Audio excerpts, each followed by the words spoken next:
I'm Bob Coleman, and we're talking Main Street and the small business lenders who help it grow. Thank you to this week's sponsor, SBA Complete. Is your financial institution considering SBA lending? Maybe you need to improve your current SBA line of business. We're SBA Complete, the most experienced SBA lender service provider in the country. Executing an SBA loan program can be complex and difficult to navigate without an experienced and knowledgeable team. But most financial institutions cannot find the right talent or afford to bring the expertise in-house. That's why lenders across the country choose SBA Complete. Buried in the new SOP notice is a new directive to lenders regarding SBA Form 159, the compensation agreement. Listen to Lance Sexton and I discuss this new procedure. Buried in the form was this tidbit. SBA now will require you to document all loan packaging fees, even those less than $2,500. Further, SBA is saying you need to break that out and you need to justify an hourly rate for those functions. Lance? Well, and I think the most impactful thing in the new release, Bob, is it said there can't be a standard fee. And so many participant banks historically have said, okay, you know, if it's under $2,500, we don't have to report it, so we can charge $2,500. And I'm not saying that you can't still charge $2,500, but what SBA is saying is, you know, if you have 10 loans and you charge $2,500 on all 10 loans, that is a standard fee. SBA is looking for you to justify the fee that you're charging based on the amount of work that was necessary to package the loan. And again, I'm not going to go too deep, Bob. When we do the webinar, I'm going to try to make sure and give you the tools and the information to properly document the new SBA Form 159. We will be publishing estimated hourly rates that the survey will reflect. And remember, you get to calculate overhead. There's internet, there's desk, there's insurance, and you can calculate that all up. I would sort of start as a base point with your law firm. Whatever your paralegal is charging you, a couple $100, $150, couple $100 an hour, I think you can certainly take that. What SBA wants, they want to get rid of the flat $2,500 for each loan, whether it's a $50,000 loan or $1 million loan. And actually, I think it behooves the lender to start doing this because you're going to be able to easily exceed that $2,500 as long as it's reasonable, the borrower accepts it, and you document it. Bob, I do think that we kind of get lazy at times and we do charge a standard fee. And in many cases, let's say you have a borrower with multiple affiliates. There's a lot more work involved. And it may be worth a $5,000 packaging fee, but sometimes we don't do that because we don't want to have to document. So again, we're going to try to give you the tools and the knowledge to do it properly. SBA will allow you to go up to what level, Lance, for a packaging fee? What's the cap? You could do 30 grand. Now, we're not recommending that, but SBA will allow you to go up to 30 grand. Hey, I have a pretty cool gig. I get to talk to Main Street owners. I get to look at small business. Last week, I did a webinar at C-Store gasoline station financing.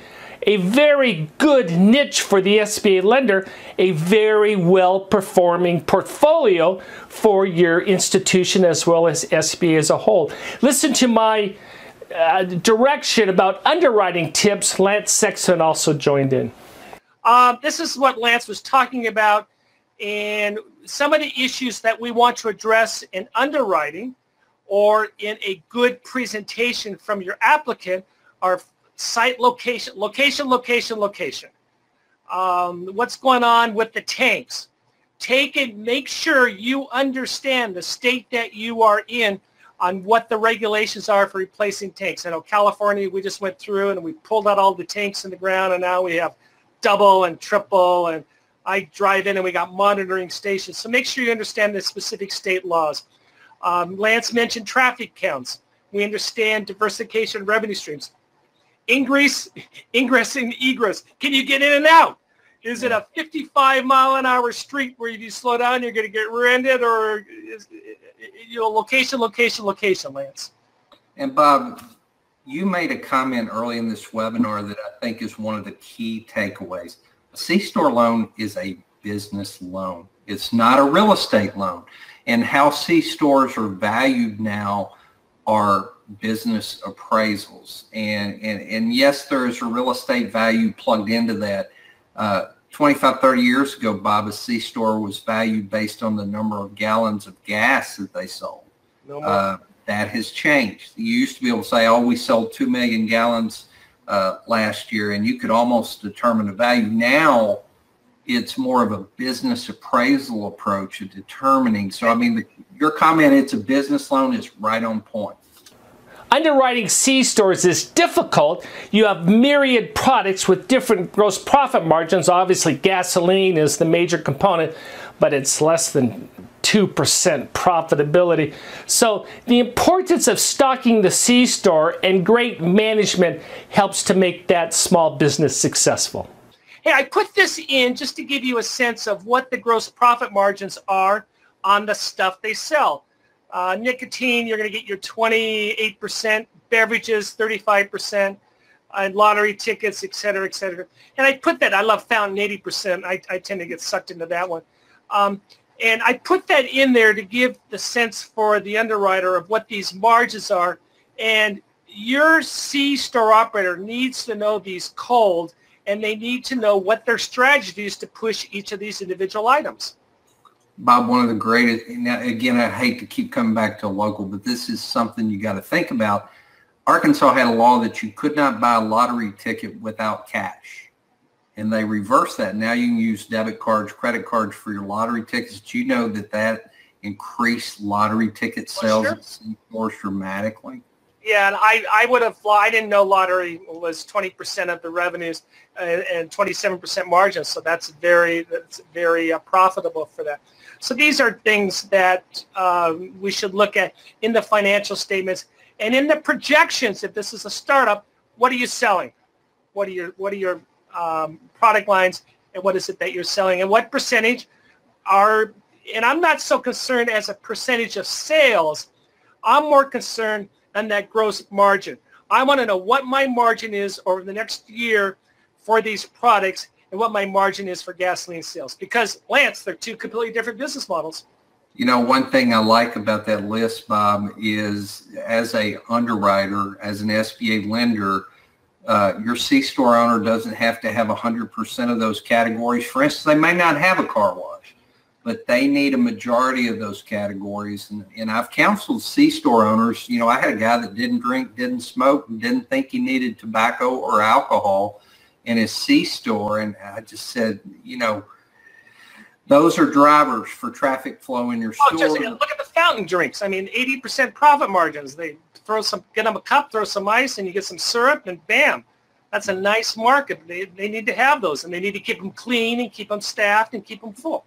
Absolutely. So that's why not everyone's going to sell the cigarettes. I don't think there's alcohol on there. That's a different margin. But I put those in to give you an idea. This isn't a flat 40% margin. These individual product lines are all over the board. I love small business success stories. I love when they're sent in to us. Here is Dwayne Zobrist, Resort Outfitters out of Florida. Listen to his experience in obtaining an SBA 504 loan from Fountainhead Commercial Capital. Hi, my name is Dwayne Zobrist. I'm with Greenbrier Outfitters, and I'm really happy to have been asked to give a quick recap of my experience with Fountainhead Capital and Chris Hearn. I have to tell you, in May of 2016, I got a call that no one wants to hear. One of our long-term contracts had decided they were not going to renew our location, and we were going to be stuck with significant equipment, about 125 golf carts and about 500 bicycles that we didn't know where they were going to go. We immediately began looking for another property that we could partner with in order to put that equipment out for rent. However, we were unable to find anything on the small island where we worked.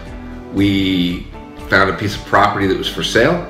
However, it was not an inexpensive piece of property. We were dealing in a fairly exclusive island on one of the barrier islands in Florida, Gasparilla Island. So once we found the property, the challenge really started, which is how are we going to finance the property? We went to a couple of banks and we really weren't able to come to terms on their deals. They wanted too much down for, more down really than we were able to offer. The best though is we then found 504 loans. So we started talking to banks about 504 loans. 2 banks came back to me and said, oh my gosh, this property absolutely does not qualify for a 504. It's in a historic district, you can't do it. I posted in a private network for CEOs, Young Presidents Organization, in their real estate network, and came across Chris that way. Chris called me and he said, yeah, listen, let me look at it. This might be something we're interested in doing. Sure enough, they were interested in doing it. And what followed was one of the best real estate experiences that I've had, really. Better than a bank, better than dealing with private lenders, definitely. The process started out with Chris saying, hey, we're interested in the process, or we're interested in the project. And from then on, everything moved forward quickly. We were able to come up with a closing date. We were able to move through the 504 process, which, by the way, contrary to what the other bank said, the property did qualify for 504. We moved through the 504 process. Chris's team was in touch with me daily. We moved towards a closing date. We were able to really resolve a lot of anxiety that we have being under contract and where we're going to put this equipment. I have to tell you, the service that I got from Fountainhead Capital was better than the service that I have received from our local banks and banks that we've had a long-term relationship with. The service was so great that I've probably sent 4 or 5 referrals to Chris and Fountainhead as well. When another deal comes up that we meet qualifications for a 504, I can promise you Chris is going to be first on our list. It was a great process. It was, I just don't know what else to say. It was perfect. It went smoothly from beginning to end. There was great communication. There was great customer service, and they did everything they said they were going to on the date they said they were going to. So thanks, Chris, for giving me the opportunity to tell a little bit about 504, or about Fountainhead and the 504 program.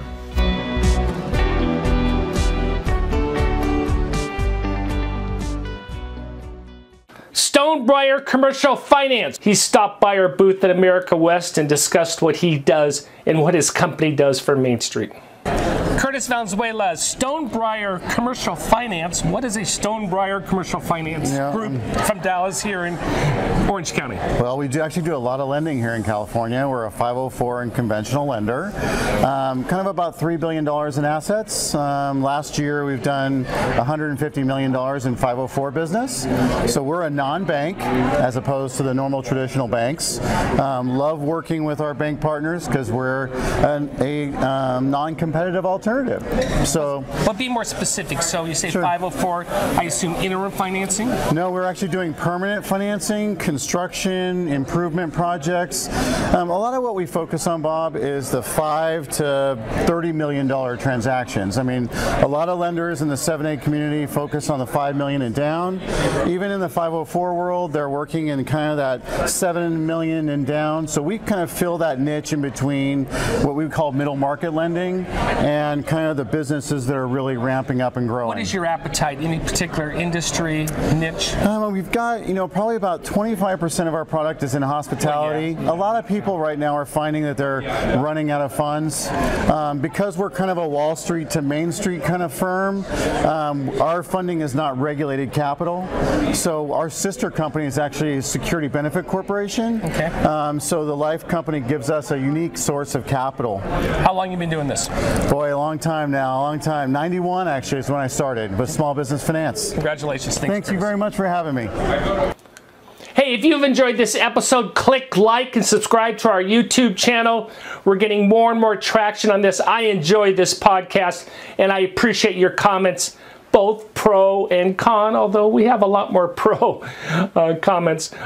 We got one comment where someone said, hey, I can't watch it at the bank because they block YouTube. Yeah, we know that's a problem, but that's why you have your smartphone.